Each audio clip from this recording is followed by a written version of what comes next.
Assalamualaikum and hello everyone. Today we will talk about chapter 2, vertical implication. First, I want to introduce to you my group members. Me, Nur Shuaida Akila binti Amran, Nur Nadia Wahida binti Zulkifli, and lastly, Nur Azrina Aina binti Azlai.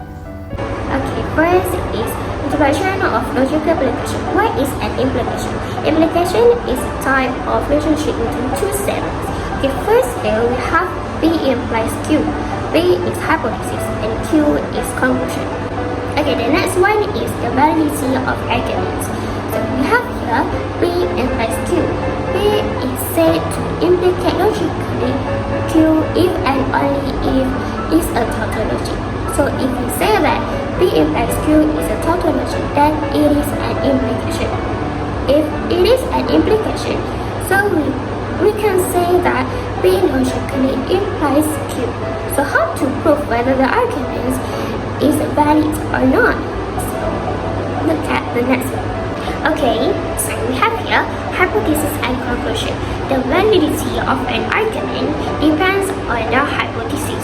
It is usually said to be valid if the conclusion is true, whenever all hypotheses are true. So we can say that if hypotheses are true, and then the conclusion is true also, and then we can conclude it is a tautology. We have two ways to prove the validity of an argument. First, we will use truth table, and then we have two conditions. If the premise and the conclusion are all true, then we can say that the argument is valid. And the second one, if one or more rows of truth tables are all not true, then the argument is not valid because it is not a tautology. Okay, the first example is we will be using a truth table to prove the validity of an argument. So construct a truth table to determine whether not P or Q and P and P and Q logically implies P and Q. So we have to know how many statements we will do in a truth table. So first we will do the P and Q statement. So we have four possibilities. We have here true, true, true, false, false, true, and false, false. And then we will do not P. So we will refer to the P. So from true to false, from true to false, and then from false to true, from false to true. So we got false, false, true, true. And then the next one is not P or Q. We got true, false, true, true. And then the next column is P and Q. So true and true, we got true, true and false, we got false, false and true, we got false and false and false, we got false. The next column is P and Q. First, true and true is true, true and false is false, false and false is false, false and false is false. Then we have here the next column is not P or Q and P and Q. So we got true, false, false, false. And then the last column is A implies B. So we will label here as A and in this column as B. So A implies B. True implies true is true. False implies false is true. False implies false is true. False implies false is true. So we got all are true.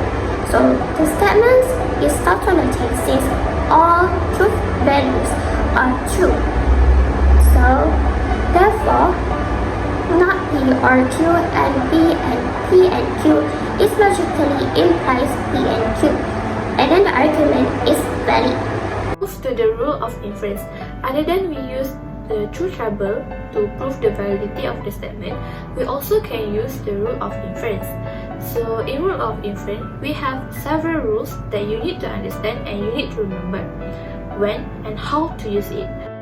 So first is modus ponens. So in modus ponens, if there have two premises, which is the first premise is P implies Q and the other premise is P, we can take Q as the result.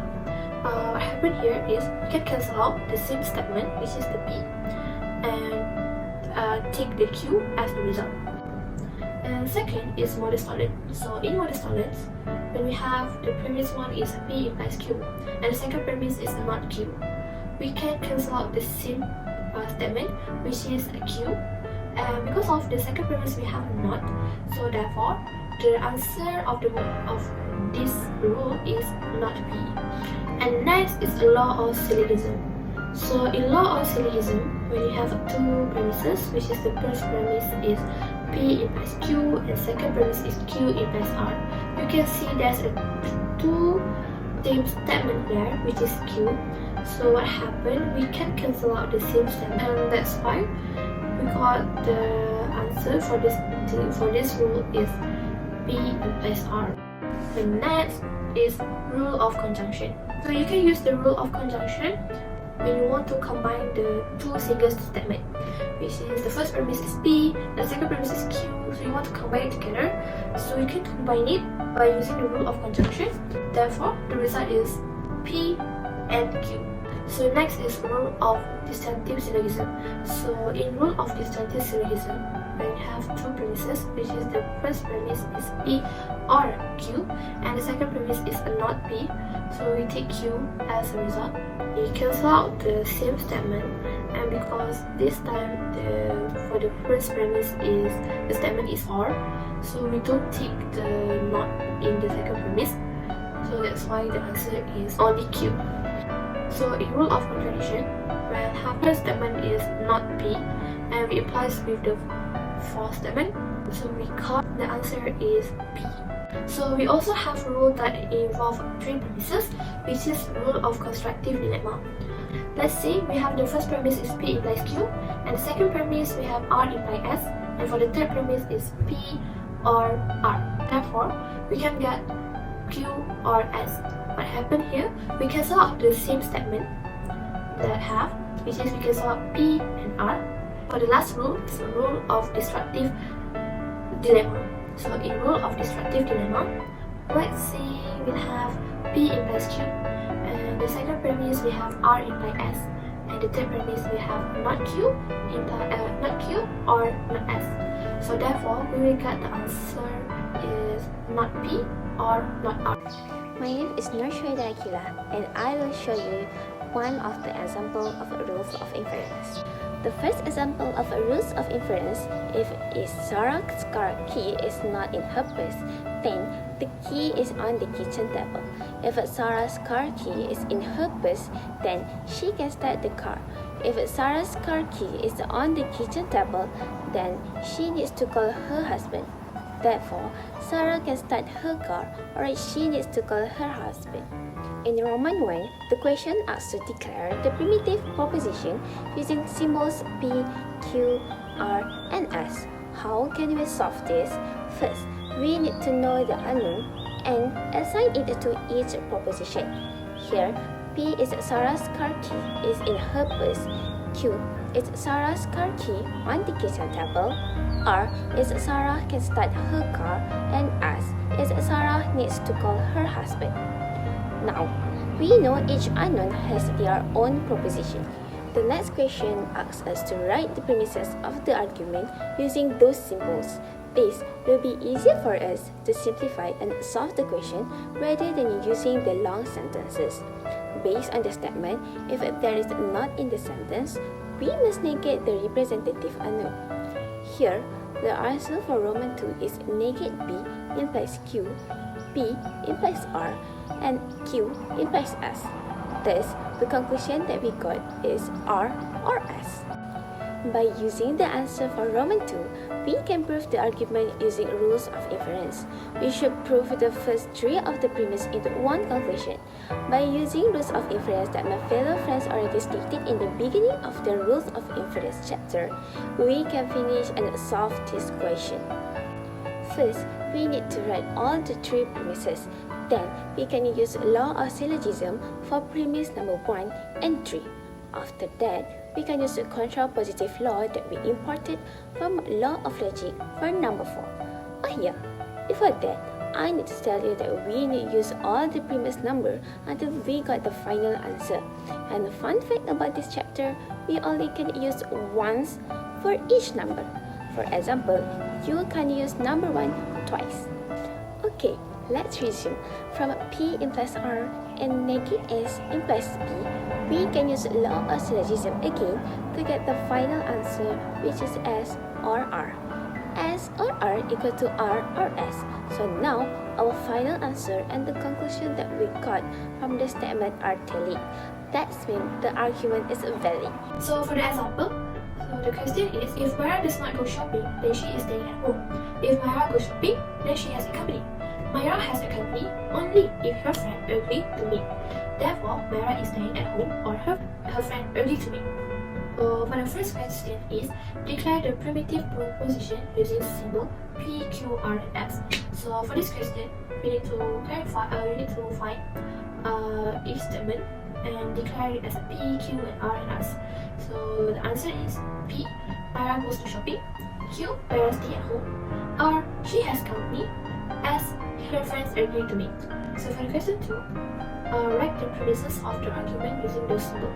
So the statement that we got above, that long statement that we have, we need to change it to the symbol. So for the answers for the second question is not P implies Q. Why is not P? Because we have declared P as Myra goes to shopping. But if you look at the statement above, the statement is if Myra does not go shopping. So if opposite. So that's why we use not P. So for the third question, use the rule of inference, the one we learned before, to prove the argument. We take the answer from the second question, which is a not P implies Q, P implies R, R implies S. We take it as a premise. And Q or S, that is the result that we want to get. So from here, we can see that from the second and third premise, we can use law of syllogism. So when we use law of syllogism, we got P implies S. First premise, we can do conditional identity law, and after that, for the fifth premise, we can do the De Morgan's law. From the premise 6, we can use rule of conjunctive simplification. From the premise 4, we can use conditional identity law. After that, we can use De Morgan law at the premise 8. And for the premise 9, we can use rule of conjunctive simplification. Premise 7 and premise 10, we can use a law of conjunction. Premise 11, we can do a De Morgan law. So therefore, we can conclude that the argument is valid. Now, the conclusion that we can make from this chapter is implication P implies Q is a false way only when P is true and Q is a false. This is how an implication is commonly used. Let's see, our goal is to demonstrate Q is true. We need to discover or establish a theorem that states P implies Q. The next step is to demonstrate that hypothesis P is true, because of which it follows that Q is true. To prove the validity of the argument, we will use the truth table. If a truth value is a tautology in which all the values are true, that means the argument is valid. A rule of inference also one of ways to prove the validity of the argument. A rule of inference is a logical form consisting of a function which takes premises, examines their syntax, and provides a conclusion.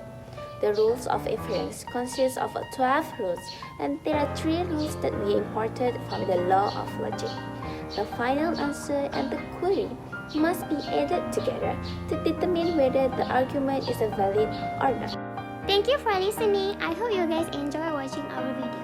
And have a nice day, everyone.